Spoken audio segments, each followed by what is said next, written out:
থেকে আমরা দাবি রাখছি। আমরা চাই এইভাবে আমাদের মা বোনরা যাতে দর্শন না হয়, আমাদের মা বোনরা যেন হত্যা না হয়, তার জন্য আমরা ধিক্কার জানাই এবং তীব্রভাবে আমরা প্রতিবাদ করি। আমরা জানি একজন মহিলা যখন তার আশ্রয় চায়, যখন তার দেহের সুরক্ষা চায়, তখন আমরা কিন্তু পুরুষদের সহযোগিতা কামনা করি।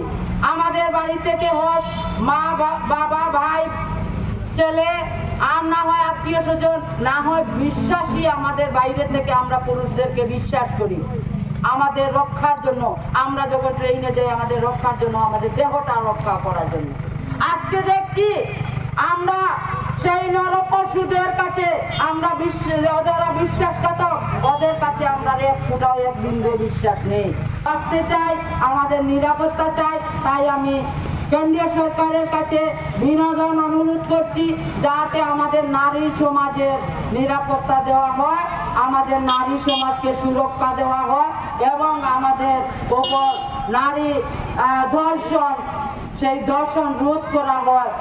আমি এখানে যারা আমার মারা আছেন, বাবারা আছেন, আমি অনুরোধ করব, পুত্র সন্তান শুধু জন্ম দেওয়াই নয়, পুত্র সন্তানকে জন্ম দিলে যেন তাকে মানুষের মতো মানুষ করা হয়।